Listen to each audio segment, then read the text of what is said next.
the Holy Spirit leads me on this one. Because I still have to delve into cultivating the community, release the step by steps on how to cultivate a community in the Southern King, because he is going to allow one, two, three, several individuals who've been entrusted to do so. And I'm pretty certain I touched on one aspect of it, but it always gets deep. Yes, it does.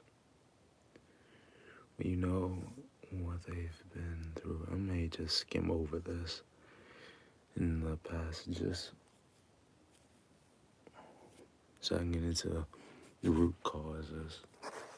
Or I may actually start at number one.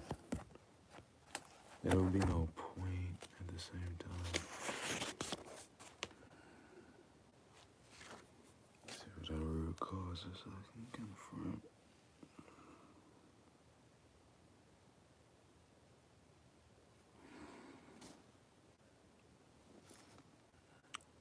It's promiscuous or crooked. Cultivating community takes humility. Yes, it does. Self-importance, smugness, and stubborn pride destroy fellowship faster than anything else. Factual. Pride builds walls between individuals. Humility builds bridges. Humility is the oil that smooths and soothes relationships. Why is that? It's because humility takes every quality, attribute, characteristic that is positive that the Father has endowed in you. And many may overlook that. They may marginalize it. They may even skim over it. The Father never, I mean ever, overlooks what you need to manage through Him.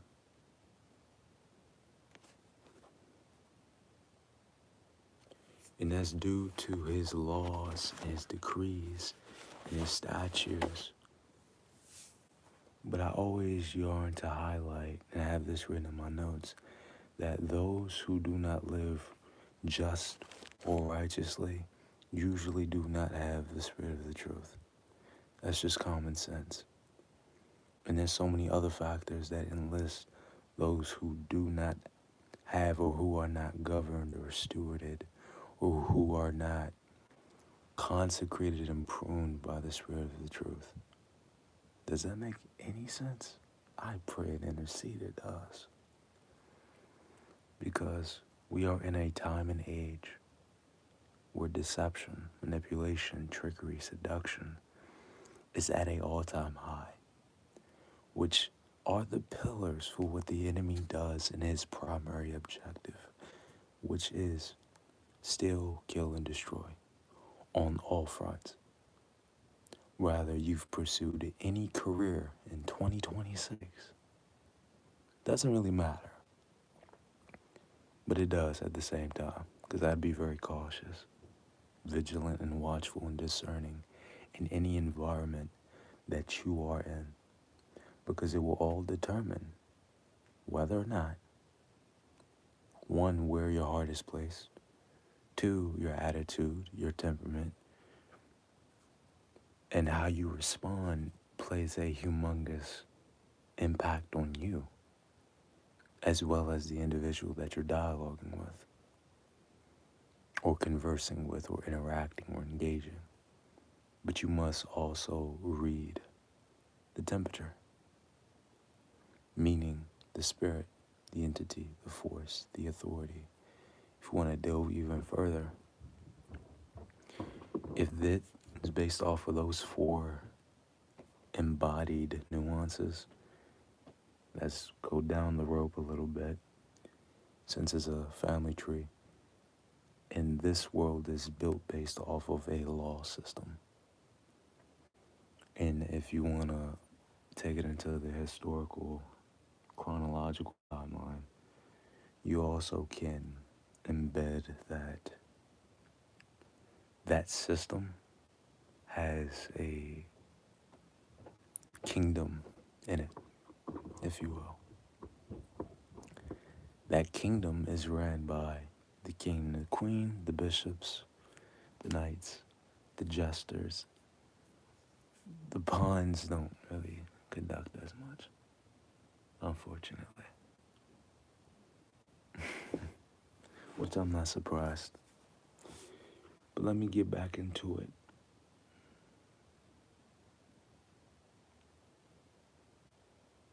Well, I went past it. Wow. Cultivating community takes confidentiality.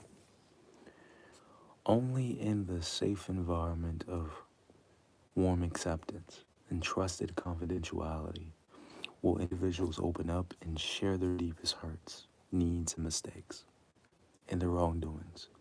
Confidentiality does not mean keeping silent while your brother or sister's sins grow or elevate.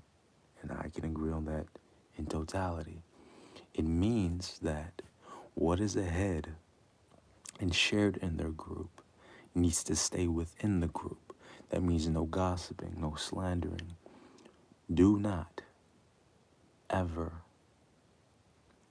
be presumptuous. Don't demean, don't belittle, and do not put down your brothers and sisters when they are sharing or expressing themselves while being vulnerable.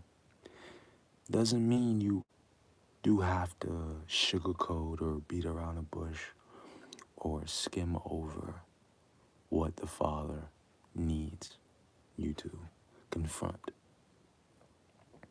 Pleasure to meet you, Melody. But many have to take into account that it is imperative that you do not skim over the truth when you are confronting them.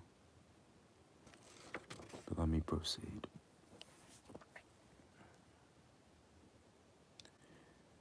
The Father hates gossip. He does.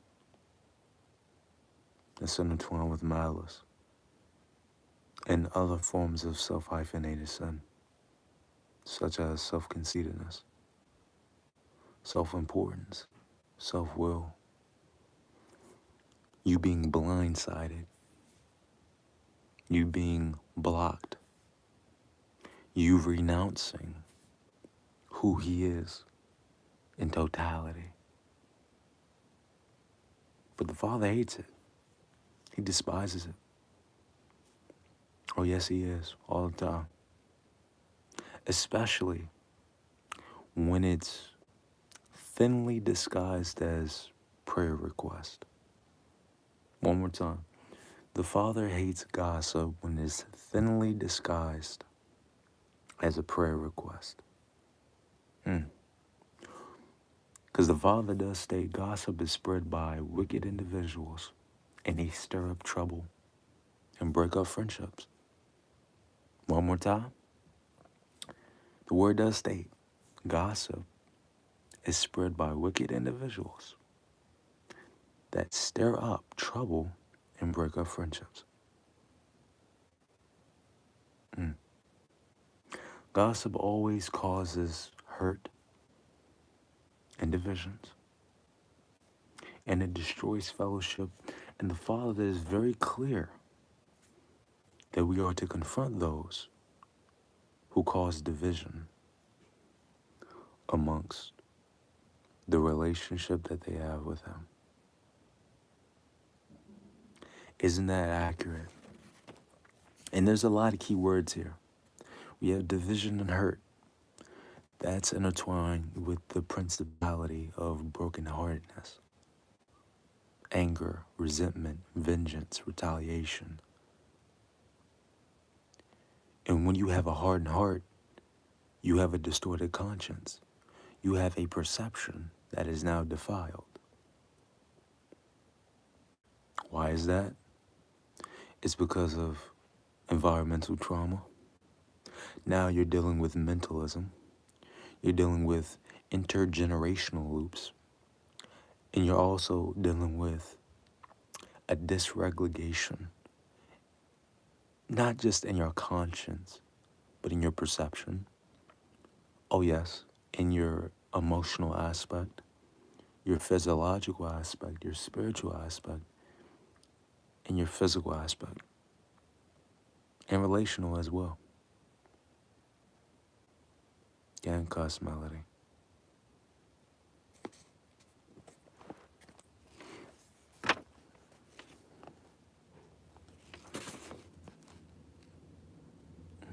Let me do this. Yeah, I gotta delete that message. But for the most part,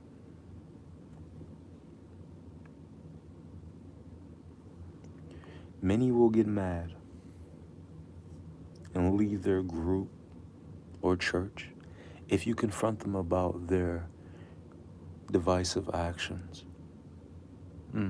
But the fellowship of the church is more imperative than any individual. That's true. One more time. They will get mad. Oh, they will get so offended. But one cannot get offended, such as individuals claim that they don't, if it's not accurate. One's feathers cannot get plucked if it's not true. One cannot blame nor shift their projections onto somebody if it wasn't true. Because I've dealt with that in my own timing on numerous, numerous accounts. And I've seen others gone through it. And I'm not certain if many know what psychological projection is, or what hasty generalizations or slippery slopes, or overgeneralizations or faculty generalizations are. Because there's so many assumptions, claims, accusations, persecutions, and emotional blackmail, and backbiting that has to happen. Well, I've dealt with it all when it comes down to passive aggression and the other forms of it. And I'm certain many others have too. But what I wouldn't fret as much about is letting them get you out of who the Father has consecrated for you to be. And I'm emphasizing on when you undergo the necessary requirements that He needs you to go through. That's for certain. Because it gets deeper, and it always does. But let me proceed. Of this. Cultivating community takes frequency. Ooh, that's powerful. But I still want to touch on gossip. I'm going to get back into that. I'll get back into it. You must have frequent, regular contact. Frequent and regular, not just regular. In this context, frequent and regular is daily. It has to be repetitive. It has to be habitual. You have to have one-on-ones. If not one-on-ones, have group sessions. But in order to be on the same wavelength,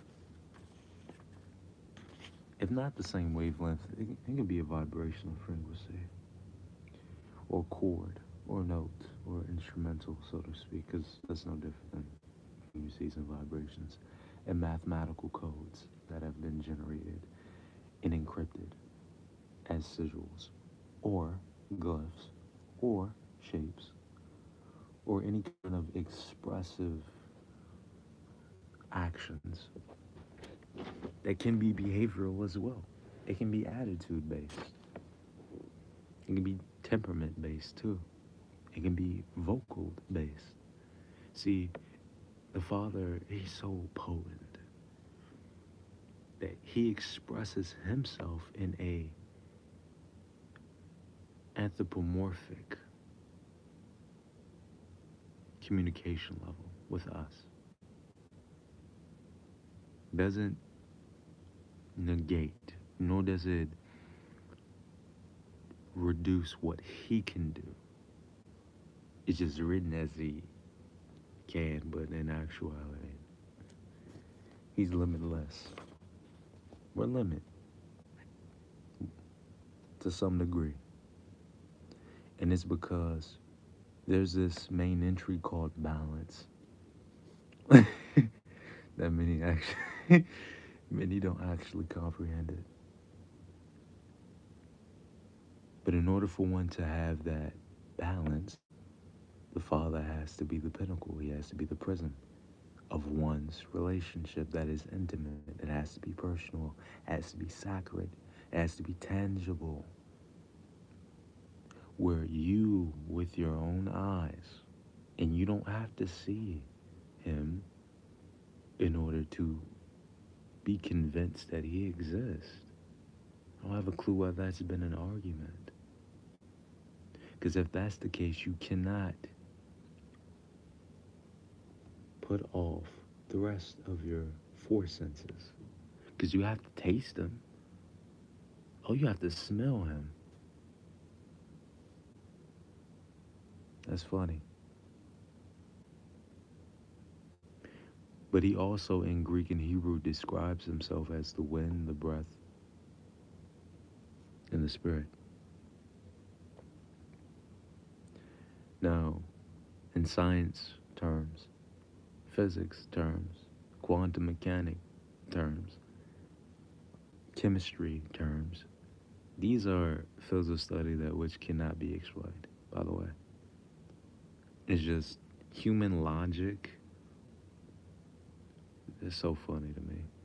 And how the occult has indoctrinated, rebranded, has repurposed linguistic over and over till you become neutralized and desensitized. And now you're repressed of what the truth actually is. It's glorious. But me, I'm not here to debate. Oh, I'm not here for it. Many, they can craft as much question-begging reinstatements. I don't care. That's not what I'm here for. But I'm here to confront root issues that have arisen, that have been. So many do not make the same mishaps, wrongdoings, mistakes by getting themselves in the missteps and roadblocks and stumbling blocks so where they cannot grasp the lesson. Because there's always a root cause to what is being imprinted.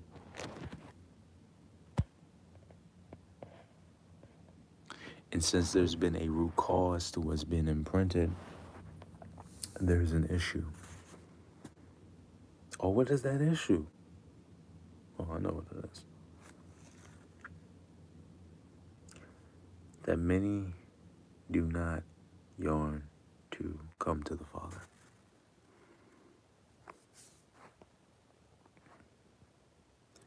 But for the most part, I can keep going. We are to develop the habit of meeting each other. Yes. A habit is what you do with frequency, not occasionally. One more time, is what you do with frequency, not occasionally.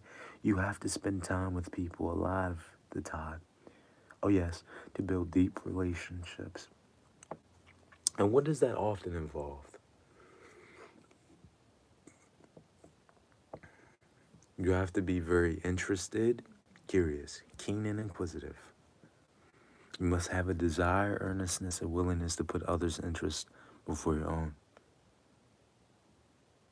Because it is written, too, to do not put your own selfish ambitions or vaingloriousness before others. Because the Father is viewing it. And yes, you will get convicted. And conviction with clarity does not involve convincing. One more time. Conviction with clarity does not involve convincing. It's that simple. Let me proceed.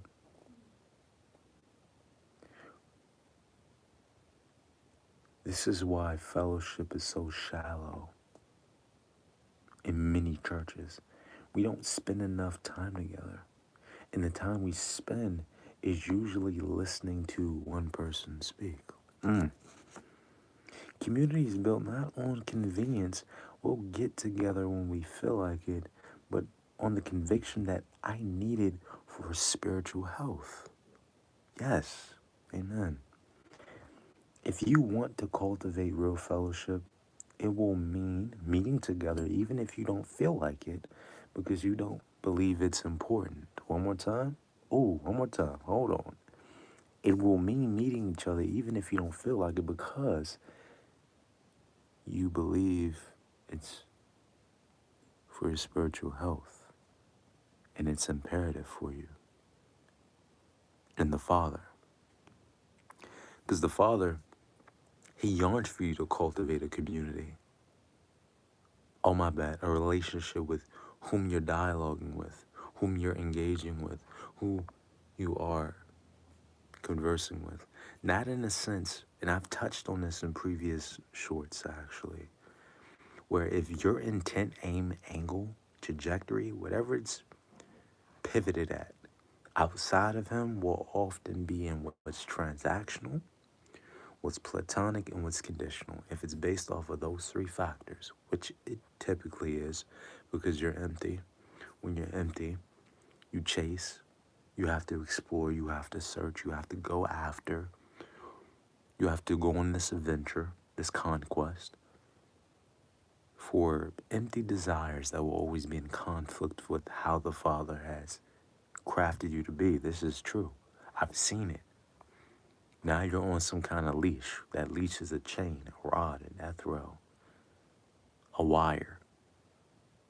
That wire is a network. It's a beacon and an archive. You have a choice to be under the enemy's leashes,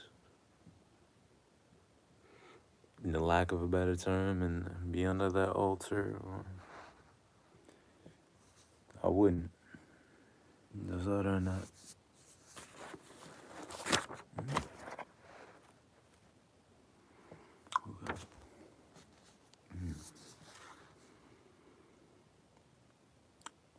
First Christians met together every day. They worshiped together regularly at the temple each day, met in small groups in homes for communion, and shared their meals with great joy and thankfulness because we're imitating who Yeshua was. Oh, my bad, who He is. Not who we think, not who we feel that He is. And that involves that intimacy. That involves that communion, that fellowship. That involves